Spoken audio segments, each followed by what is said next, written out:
আজকে আমি তোমাদের পড়াবো সিন্ধু তীরে, যার লেখক হচ্ছেন সৈয়দ আলাউল। ইনি মধ্যযুগের একজন কবি এবং এই সিন্ধু তীরে নেওয়া হয়েছে যে মূল কাব্যগ্রন্থ, সেটা হচ্ছে পদ্মাবতী থেকে। এটা হচ্ছে মূল কাব্যগ্রন্থ, এখান থেকে তোমাদের এই পাঠ্যাংশটি নেওয়া হয়েছে।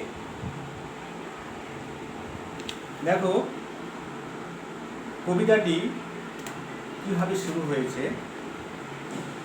কন্যারে ফেলিল যথা জলের মাঝারে তথা দিব্যপুরী সমুদ্র মাঝা। অর্থাৎ কন্যা, আমরা দেখতে পাচ্ছি যে কোনো কন্যাকে জলের মাঝারে অর্থাৎ জলের মাঝে এনে ফেলেছে, এবং সেটা কোথায়? সেটা হচ্ছে দিব্যপুরী, সেটা মনোরম স্থান, সেখানে সেই জায়গায়, সেটা সমুদ্রের মাঝে, সেখানে কন্যাকে এখানে এনে ফেলেছে। কিন্তু এই যে কন্যা রে বলা হয়েছে, এখানে আসলে একজন কন্যা নেই, 5 জন কন্যাকে এনে ফেলেছে সমুদ্রের জল, ঠিক আছে। এবং এই যে 5 জন কন্যা এখানে কেন এলো, তার একটা পূর্ব স্মৃতি আছে। আমরা এবার ফিরে যাব পূর্ব স্মৃতিতে।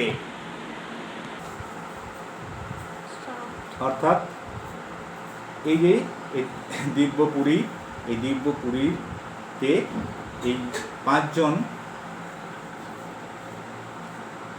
কন্যাকে এনে ফেলা হয়েছে। অর্থাৎ তারা ভাসতে ভাসতে এই সমুদ্রের মাঝে এই পুরীর কাছাকাছি এসে পৌঁছেছে। তো কেন তারা এখানে এসে পৌঁছালো, এই জন্য আমরা একটু ব্যাকগ্রাউন্ডে ফিরে যাই।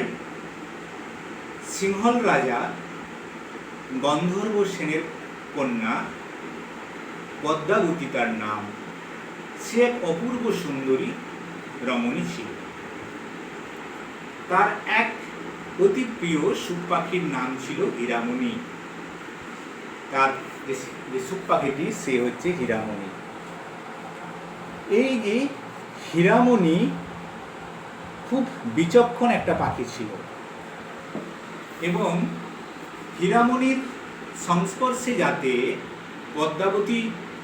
পদ্মাবতীর চারিত্রিক অধোগতি না হয়, সে কারণে সিংহরাজ গন্ধর্ব সেন কি করলেন?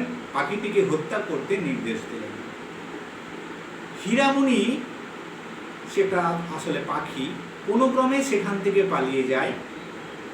পরে আবার বন্দী হয়ে চিতোর রাজা রত্নসেনের হাতে এসে পৌঁছায় সেই পাখিটি। রাজা পাখিটির মুখে সিংহল রাজকন্যা পদ্মাবতীর অপরূপ রূপ সৌন্দর্যের বর্ণনা শোনেন, এবং বর্ণনা শুনে তিনি অতিশয় মুগ্ধ হয়ে পড়েন। পদ্মাবতীর রূপের কথা শুনে তাকে বিবাহ করার বাসনা তার জাগে, এবং সেই কারণে তিনি যোগীর ছদ্মবেশ ধারণ করে 1600 অনুচর সঙ্গে নিয়ে সিংহল অভিমুখে যাত্রা করেন। সিংহলে পৌঁছানোর পর হীরামণি, যে পাখিটিকে সে পেয়েছিলেন, সেই হীরামণির প্রচেষ্টায় রত্নসেন ও রাজকন্যা পদ্মাবতীর সাক্ষাৎ ঘটে।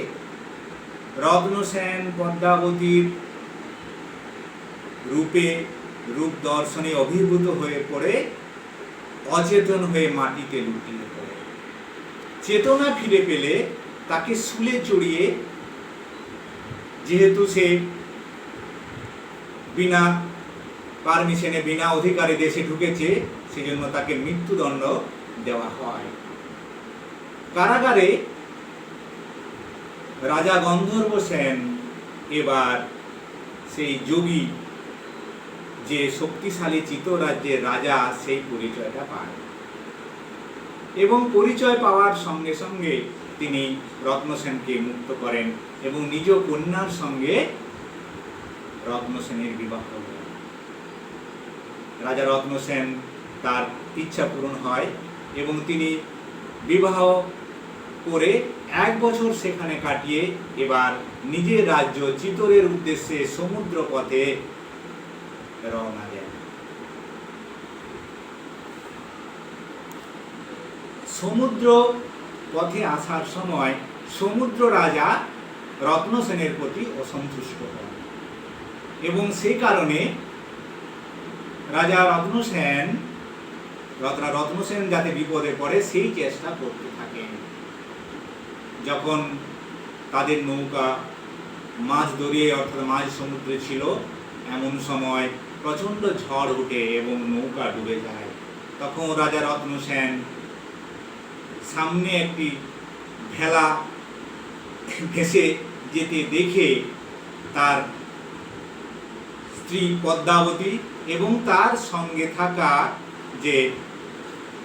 থাকা যে রমণী আছে অর্থাৎ চন্দ্রকলা, বিজয়া, রোহিণী, বিধুনলা এবং স্ত্রী পদ্মাবতীকে তুলে দেন সেই ভেলায়। এবং যখন তিনি নিজে উঠতে যাবেন ভেলাতে, ঠিক সেই সময় ভেলা দ্বিখণ্ডিত হয়ে যায়। এক জায়গায় ভাসতে থাকে পঞ্চসখী আর রাজা রত্নসেন আলাদা হয়ে পড়েন। এইভাবে ভাসতে ভাসতে চার সখী ও পদ্মাবতী সমুদ্র পীড়া সহ্য করতে করতে করতে সমুদ্রের মাঝারে এক ছোট্ট দ্বীপে উপনীত হয়। সমুদ্র ক্লেশ সহ্য করা খুবই মুশকিল, কেননা ঢেউয়ের উত্থান পতনে বিভিন্ন রকমের পীড়া দেখা দেয় এবং এই চার সখী ও পদ্মাবতী সেই সমুদ্র পীড়ায় ক্লিষ্ট হয়ে ভাসতে ভাসতে এই দ্বীপবর্তী স্থানে উপনীত হয় এবং তারা মূর্ছিত হয়ে পড়ে। এবার আমরা কবিতায় ফিরে যাব। আবার কন্যারে ফেলিল যথা জলের মাঝারে তথা দিব্যপুরী সমুদ্র মাঝার। কন্যাদের এই রকম একটা সমুদ্রের মাঝে এক দিব্যপুরীতে এনে ফেলা হয়েছে। তাহলে তোমরা বুঝতে পারলে কেন তারা এখানে এসেছিল। অতি মনোহর দেশ, সেই জায়গাটা কেমন, সেই জায়গাটার প্রাকৃতিক সৌন্দর্য খুবই মনোমুগ্ধকর। অতি মনোহর দেশ, নাহি তথা দুঃখ ক্লেশ, সেখানে কোনো রকম দুঃখ কষ্ট নেই। সত্য ধর্ম সদা সদাচার, সেই স্থানের জীবনাদর্শ হলো সবাই সত্য ধর্ম পালন করে এবং সর্বদা সদাচরণ করে। এরকম একটা দিব্য পুরীতে সেই পঞ্চকন্যা এসে পৌঁছালো। সমুদ্র নিপতি সুতা, পদ্মা নামে গুণজুতা। সমুদ্র কন্যা, সমুদ্র রাজার কন্যা, সুতা মানে কন্যা, পদ্মা। এই পদ্মা হচ্ছে সমুদ্র রাজার কন্যা। তো আলাউলের যে মূল গ্রন্থে এই পদ্মাকে লক্ষ্মী বলা হয়েছে এবং সমুদ্রের কন্যা লক্ষ্মী, কেননা সমুদ্রের থেকেই তো আমাদের লক্ষ্মী দেবী উঠেছিলেন। তো সে কারণে মূল গ্রন্থে সেখানে বলা হয়েছে লক্ষ্মী। আবার পদ্মা মানেও লক্ষ্মী, কেননা পদ্মা মানে পদ্মে আলয় যার, পদ্মালয়া লক্ষ্মীকে বলা হয়, সে কারণে লক্ষ্মী। তো তোমরা বলবে যে সমুদ্র নিপতি কন্যা পদ্মা, এই নামটাই বলবে, তোমরা লক্ষ্মীর নাম বলবে না। সমুদ্র নিপতি সুতা, পদ্মা নামে গুণজুতা। সমুদ্র রাজার কন্যা পদ্মা, তিনি গুণজুতা মানে অনেক গুণের অধিকারী। তার দয়া, মায়া, পরদুঃখ কাতরতা, কোমল হৃদয়া, বহু গুণের তিনি গুণান্বিত নারী। সেই নারী কি করেছে, সিন্ধু তীরে দেখি দিব্য স্থান। এই সিন্ধু তীরে অর্থাৎ এই সাগর তীরে এই জায়গাটা তিনি ঠিক করেছেন দিব্য স্থান, অর্থাৎ এই স্থানটার স্বর্গীয় মহিমা রয়েছে এবং এই স্থানটা শুধুমাত্র জল থেকে উঁচু নয়, এই নৈতিক আদর্শের দিক থেকেও অনেক উঁচু। এমন একটা স্থান তিনি নির্বাচন করেছেন। সেখানে কি আছে, উপরে পর্বত এক, ফল ফুলে অতীরে, এবং সেই সুনীল সমুদ্র ঘেরা দ্বীপের মাঝে রয়েছে একটা পর্বত এবং তার চারিদিকে প্রচুর ফল আর ফুলের গাছ রয়েছে।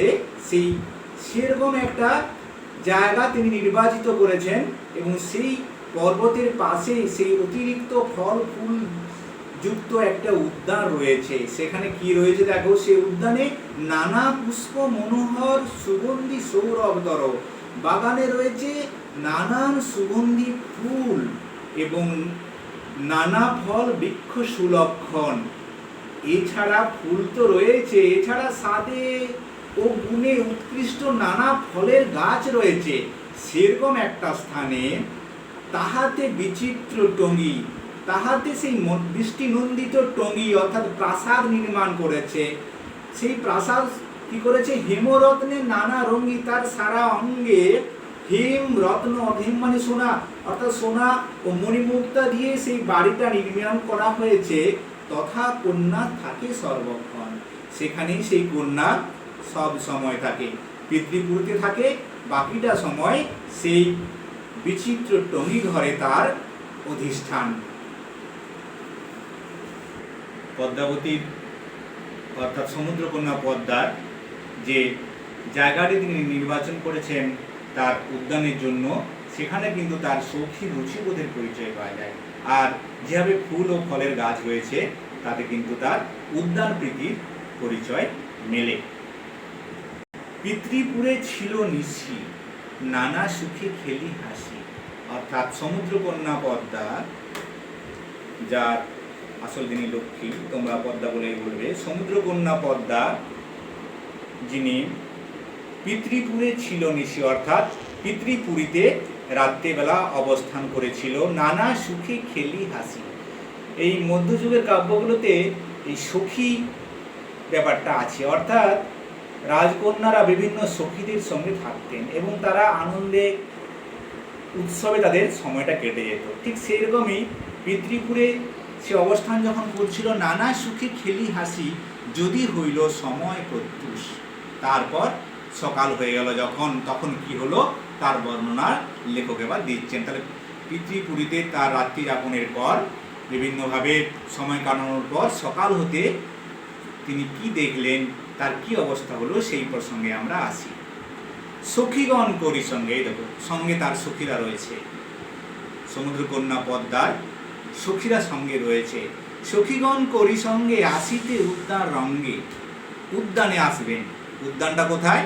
তোমরা দেখলে যে মনোরম বাড়ি, যে মনোরম টঙ্গী ঘর, প্রাসাদ, যেখানে কোনো রকম মানুষের মধ্যে ভেদাভেদ নেই, মানুষের দুঃখ কষ্ট নেই, মানুষের মধ্যে হিংসা নেই, সবাই সত্য ধর্ম পালন করে, সবাই সদাচরণ করে, ঠিক সেই রকম একটা জায়গায় তিনি তার উদ্যান রচনা করেছেন এবং সেখানে তিনি তার টঙ্গী ঘরে অবস্থান করবেন। তো সেই কারণে তিনি সকাল হতেই সেই তার উদ্যানের উদ্দেশ্যে রওনা হয়েছেন। সখীগণ করি সঙ্গে আসিতে উদ্যান রঙ্গে, সিন্ধু তীরে রয়েছে মাঞ্জস। এবার দেখলেন যে সমুদ্রের তীরে একটি মাঞ্জস পড়ে রয়েছে, অর্থাৎ মান্দাস বা ভেলা পড়ে রয়েছে। তাহলে এই জায়গাটা এমনিতে নির্জন স্থান, সেখানে ভেলা এলো কি করে? সেই কৌতুক বেড়েছে কিন্তু সমুদ্রকন্যা পদ্মা। মনেতে কৌতুক বাসি, মনে তার কৌতূহল হয়েছে, তুরিত গমনে আসি। সেই কৌতূহল মেটাবার জন্য তিনি তাড়াতাড়ি চলে এসছেন।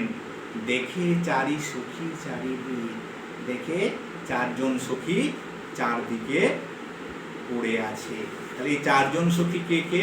এই চারজন সখী হলো চন্দ্রকলা, বিজয়া, রোহিণী আর বিধুর্নলা। চারি সখী চারি ভিতে। আর মাঝে কে আছে?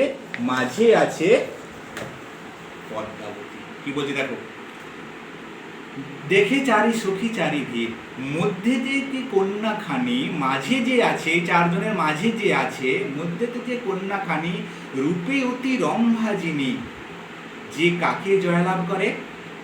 না, রম্ভাকে, স্বর্গের অপ্সরা রম্ভাকে হারায় রূপের দিক থেকে। এই রূপের বর্ণনা সৈয়দ আলাউল খুব ভালোভাবে দিয়েছেন তার মূল কাব্যে। তিনি একটা জায়গায় বলেছেন তার কাব্যের যে সিংহকোটি গজগতি চিকুর চামড়ি, অর্থাৎ পদ্মাবতীর কোমরটা কেমন সিংহের মতো, চাল কেমন গজগতি হাতির মতো, চুল কেমন চিকুর, এবং পদ্মাবতীর চামড়ের মতো ঘন চিকুর অর্থাৎ চুল। কুরঙ্গি নয়ানি বালা, তার চোখগুলো কেমন হরিণীর মতো চোখ। কহিলু বিচারী, বিচার করে এরকম তার রূপ বর্ণনা করা যায়। আমরা পদ্মাবতীর রূপের পরিচয় আমরা আরও পাবো। ছবিতে আমরা দেখতে পাচ্ছি পদ্মাবতী, তার চেহারা, তার বেশ বাস। অর্থাৎ এরকম একটা নারী তার সখীদের সঙ্গে অচেতনভাবে এখানে পড়ে রয়েছে। মধ্যে থেকে কন্যাখানি রূপে অতি রম্ভা যিনি, যে কাকে জয়লাভ করে রম্ভাকেও হার মানায়। রূপের দিক থেকে স্বর্গের অপ্সরা, আমরা স্বর্গের অপ্সরা সবচেয়ে সুন্দর হয় তারা, অথচ এখানে আমরা দেখব লেখক বলছেন যে সে রম্ভাকেও হার মানিয়েছে। নিপতিতা চেতন রহিত, নিপতিতা পড়ে আছে চেতন রহিত, জ্ঞান তার নেই। এই অবস্থায় পড়ে আছে পদ্মাবতী, রাজা রত্ন সেনের স্ত্রী, গন্ধর্ব সেনের কন্যা। দেখিয়া রূপের কলা, সেই রূপের কারুকার্য দেখে বিস্মিত হইল বালা। বালা হচ্ছে সমুদ্রকন্যা পদ্মা। সেই রূপের কারুকার্য দেখে অবাক হয়ে গেলেন বালা, সমুদ্রকন্যা পদ্মা। অনুমান করে নিজের চিত্তে, নিজের চিত্তেই নিজের মনেই অনুমান করেছেন যে এ আর 5টা সাধারণ নারী নয়। ইন্দ্র সাপে বিদ্যা ধরি কিবা স্বর্গভষ্ট করি, অচৈতন্য পড়িছে ভূমিতে। হয়তোবা ইন্দ্রের অভিশাপে, আমরা জানি বিদ্যাধরী স্বর্গের গায়িকা, স্বর্গের এরা কি করে গান শোনায়, কেউ কেউ নাচ দেখায়। এদের নাচে গানে অনেক সময় দেবতারা অসন্তুষ্ট হয় এবং অসন্তুষ্ট হলে দেখে অভিশাপ দেয়, তখন এরা মর্তে নামে।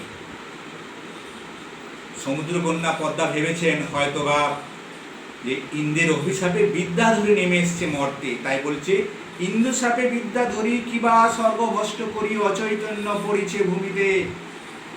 অচৈতন্য ভাবে অভিশাপগ্রস্ত হয়ে মাটিতে পড়ে আছে। এই যে সুন্দরের একে একে বর্ণনা, এই বর্ণনাটাকে ইংরেজিতে বলে ক্যাটালগ ভাস, অর্থাৎ একের পর এক বর্ণনা। একটা বর্ণনা দিয়েই কবি ক্ষান্ত হননি, একের পর এক বর্ণনা, একে ইংরেজিতে বলে ক্যাটালগ ভাস। এবং এখানে কিন্তু আমরা সমুদ্রকন্যা পদ্মার সৌন্দর্য চেতন আরও কিন্তু পরিচয় পাচ্ছি। তিনি কিন্তু বুঝতে পেরেছেন, সৌন্দর্য দেখেই তিনি কিন্তু অভিভূত হয়েছেন এবং নিজে নিজে চিন্তিত হয়েছেন এবং ঠিক করেছেন এই কোনো সাধারণ নারী নয়।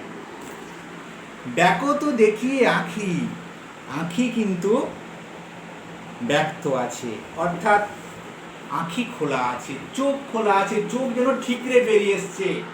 ব্যাকত দেখি আঁখি তেনু সে বসন সাক্ষী, তার বসন যে সমুদ্র পীড়া সহ্য করেছে সেই বসন দেখেই বোঝা যাচ্ছে।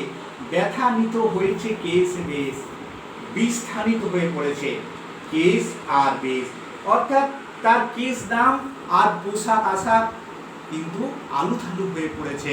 সমুদ্র পীড়া সহ্য করে, সমুদ্রের উত্থান পতন সহ্য করে তার এই অবস্থা হয়েছে। বুঝি সমুদ্রের নাও ভাঙিল প্রবল বাও, সমুদ্রকন্যা পদ্মা অনুমান করছেন হয়তোবা এ কোনো এক যাত্রী হবে, যে যাত্রীর নৌকাটা সমুদ্রের নাও কি হলো, ভাঙিল প্রবল বাও, বাতাসে ভেঙে পড়েছে সেই সমুদ্রের চালিত নৌকাটা। ফলে কি হয়েছে, মোহিত পাইয়া সিন্ধু ক্লেশ, ফলে সিন্ধু ক্লেশ অর্থাৎ সমুদ্র পীড়া, সমুদ্র কষ্ট সহ্য করতে না পেরে তিনি মোহিত হয়ে পড়েছেন, মূর্ছিত হয়ে পড়েছেন। এটা সমুদ্রকন্যা পদ্মা অনুমান করছেন, অর্থাৎ কোনো পাল ভাঙা বা কোনো ডুবে যাওয়া কোনো যাত্রী হয়তো হবে তিনি। চিত্তের পুতুলি সমা নিপুতিকা মনোরমা, অর্থাৎ চিত্তের পুতুল। আমরা সবাই আমাদের যখন মনে মনে আমরা যদি কোনো একটা চিন্তা ভাবনা করি, একটা মূর্তির চিন্তা ভাবনা করি, সেটা কিন্তু সবচেয়ে সুন্দর হয়, মনের পুতুল। তো ঠিক সেই রকমই যেন একটা চিত্তের পুতুল, নিজের তৈরি একটা মনোজগতের পুতুল সম তার রূপ, এবং সেই চিত্তের পুতুলি সমা নিপুতিকা মনোরমা, সেই মনোমুগ্ধকর নারী পড়ে আছে। কিঞ্চিৎ আছয় মাত্র শ্বাস, তবে কি আছে, চেতন রহিত বটে কিন্তু এখনো শ্বাস রয়েছে, অর্থাৎ প্রাণ রয়েছে। এখানে আমরা মনে করতে পারি সেই ছন্ন ছাড়া কবিতার অচিন্ত কুমার সেনগুপ্তের লেখা, চেঁচিয়ে উঠল সমস্বরে আনন্দে ঝঙ্কৃত হয়ে, প্রাণ আছে, এখনো প্রাণ আছে। প্রাণ যেহেতু আছে সুতরাং বাঁচতে পারে, তাই অতি স্নেহ ভাবি মনে বলে পদ্মা ততক্ষণে, নিজের মতো করে অতি স্নেহ ভালোবাসা দিয়ে নিজের মতো করে সে পরিচর্যা করার জন্য প্রস্তুত হচ্ছে। তাই বলছে বিধি মোরে না করিল নৈরাস, অর্থাৎ সবটা তো আর মানুষের হাতে নেই, ভগবানের হাতেও আমাদের ছাড়তে হয়। তাই লেখক দেখিয়ে দিয়েছেন যে পদ্মা প্রার্থনা করছেন যেন তিনি নিরাশগ্রস্ত না হন, তিনি যাতে অর্থাৎ নিরাশা না হয়ে পড়েন, হতাশা তাকে যেন গ্রাস না করে, তিনি যাতে তার আশা পূরণ হয়। তার আশা কি না এই পঞ্চসখীর প্রাণ ফিরিয়ে দেওয়া। সেই জন্য তিনি ভগবানের কাছেও প্রার্থনা করছেন। যেখানে মানুষের হাত থাকে না সেখানে মানুষ ভগবানের কাছে যায়, এবং সমুদ্রকন্যা পদ্মাও সেখানে গেছে। তাই বলছে বিধি মোরে না কইল নৈরাস, পিতার পুণ্যের ফলে। পিতা হচ্ছে এখানে সমুদ্র, কন্যার পিতা হচ্ছে সমুদ্র রাজা। আলাউলের কাব্যে এই সমুদ্র রাজা কিন্তু একজন দেবর্ষি, তিনি একজন ঋষি, তার বহু রকমের পুণ্য কাজ আছে। সুতরাং পিতা তো একজন পুণ্যবান পুরুষ, আর মোহর ভাগ্যের বলে পদ্মার নিজের ভাগ্য বল কিছুটা দরকার, না হলে এই পঞ্চকন্যার প্রাণ ফিরবে না। তাই বলছে পিতার পুণ্য ফল আর আমার ভাগ্য বলে বাহুর কন্যার জীবন, যেন এই কন্যাদের জীবন ফিরে আসে। অর্থাৎ এখানে তিনি আশা করেছেন যে তার যে সামনে যে পঞ্চসখী পড়ে আছে তারা অন্তত প্রাণ ফিরে পাবে বিভিন্ন কারণে। চিকিৎসম প্রাণপণ কৃপা করো নিরঞ্জন, তিনি প্রাণপণে চিকিৎসা করবেন, এবং সেজন্য নিরঞ্জন অর্থাৎ নিরঞ্জন মানে শিবকে বলা হয় বা ধর্ম ঠাকুরকে বলা হয়, সেই নিরঞ্জনের কৃপা প্রার্থনা করেছেন। রাজকন্যার এই যে রাজকন্যাদের বা রাজকন্যা এবং তার চার সখীর জীবনদানের জন্য এই যে পরার্থপর নারীর যে প্রার্থনা, অর্থাৎ সমুদ্রকন্যা পদ্মার যে প্রার্থনা পরমেশ্বর নিরঞ্জনের কাছে, তা বড়ই কিন্তু মর্মস্পর্শী। অর্থাৎ তিনি চান মনে প্রাণে এই পঞ্চসখী, এই পঞ্চজন যেন প্রাণ ফিরে পায়।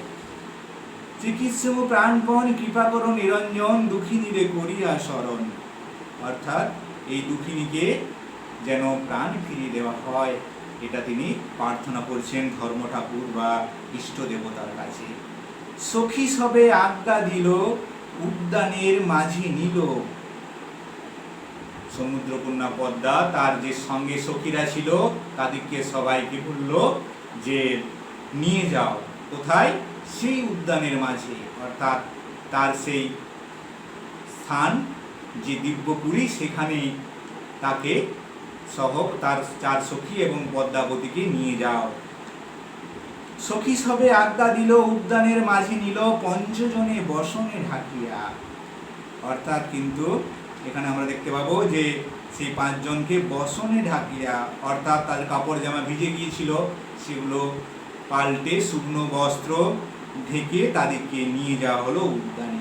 এখানে কিন্তু আমরা যেমন পদ্মার সমুদ্রকন্যার ভক্তিপরায়ণা চিত্তটির পরিচয় পায়, তিনি কিন্তু সবটা মানুষের উপর ছেড়ে দেননি, তিনি ভগবানে বিশ্বাস করেন, তাই নিরঞ্জনকে ডাকেন, তাই তিনি বিধিকে বলেন তাকে যেন হতাশাগ্রস্ত না হতে না হয়। সুতরাং তার চরিত্রের ভক্তিপরায়ণা দিকটির কিন্তু পরিচয় মেলে। এছাড়া তার চরিত্রের সেবা পরায়ণা দিকটিও মেলে। তিনি কিন্তু পঞ্চসখীর সেবা করতে একেবারে কিন্তু তিনি উন্মত্ত প্রাণ। তাই তার কথা মতো তার সখীগণ তাদের পাঁচজনকে বসনে ঢেকে গরম কাপড়ে ঢেকে নিয়ে গেল উদ্যানের মাঝে।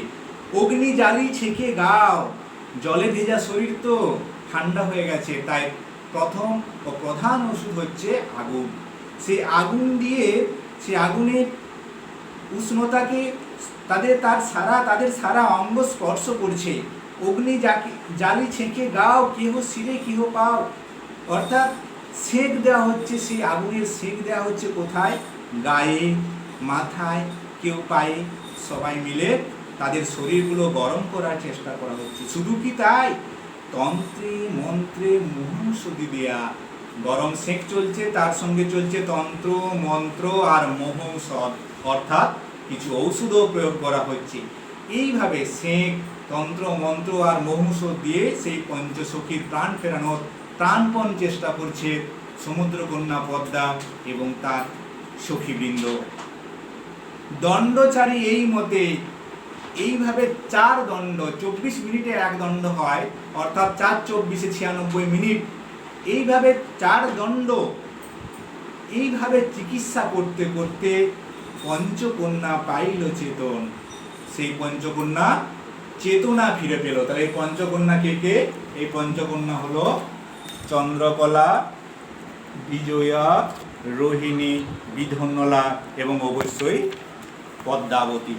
এই 5 জন চেতনা ফিরে পেল 4 দণ্ড চিকিৎসা করার পর। শ্রীযুক্ত মাগন গুণী, দেখো এখানে মধ্যযুগীয় একটা কবিতার একটা বৈশিষ্ট্য আমাদের মনে পড়ে এখানে। শ্রীযুক্ত মাগন গুণী, শ্রীযুক্ত মানে শ্রীযুক্ত, অর্থাৎ তিনি সম্মানিত। মাগন গুণী, তিনি গুণবান, তিনি প্রতিষ্ঠাবান। তিনি ছিলেন এই যে সৈয়দ আলাউল, যে রায়সভার কবি, আরাকান রায়সভার কবি, সে আরাকান রায়সভার প্রধানমন্ত্রী ছিল মাগন ঠাকুর। এবং আলাউল যে পদ্মাবতী কাব্যটা লেখেন সেটা কিন্তু এই মাগন ঠাকুরের অনুরোধে। এবং মধ্যযুগের একটা নিয়ম ছিল যে ভণিতা ব্যবহার করা। ভণিতা মানে এই যে কাব্যের শেষে কবির নাম এবং তার পৃষ্ঠপোষকের নাম কিন্তু দেওয়া হতো। এখানেই আমরা দেখতে পাবো যে মাগন ঠাকুরের পৃষ্ঠপোষকতা লাভ করেছিলেন আলাউল, তাই কবিতার শেষে তার পৃষ্ঠপোষক সেই মহারাজের নাম তিনি করলেন এবং তার কিন্তু সুনাম করলেন। তাই বলছে শ্রীযুক্ত মাগন গুণী, মোহন্ত আরতি শুনি, অর্থাৎ মাগন ঠাকুর মোহন্ত, মোহ অন্তে যার মোহ শেষ হয়ে গেছে, যিনি সাধক। তাহলে মাগন ঠাকুর সাধক, কবি এখানে মাগন ঠাকুরের সুনাম করলেন। সেই মোহন্ত আরতি শুনি, আরতি মানে আরতি, অর্থাৎ তিনি যে মাগন ঠাকুরের আরতি শুনে মাগন ঠাকুরের অনুরোধে কাব্য লিখেছেন সেটা কিন্তু তিনি বলে ফেললেন কবিতার শেষে। তাই বলছে মোহন্ত আরতি শুনি, আরতি শুনে হীন আলাউল সুরচন, এই অধম আলাউল এই সুরচন, এই সুন্দর রচনাটা করেছেন। নিজেকে অধম বলেছেন, কেননা নিজেকে ছোট করলে তবেই তো বড় হওয়া যায়। এবং এটা কিন্তু শুধুমাত্র আজকের নয়, এটা মধ্যযুগ থেকেই চলে আসছে। তাই নিজেকে তিনি হীন সম্বোধন করলেন, কিন্তু মোটেই তিনি হীন নন, ঠিক আছে। তিনি হচ্ছেন একজন মধ্যযুগের, তৎকালীন যুগের একজন শ্রেষ্ঠ কবি। সেই আলাউল এই সুন্দর রচনাটি করেছেন। তোমাদের আশা করি বুঝতে অসুবিধা হয়নি।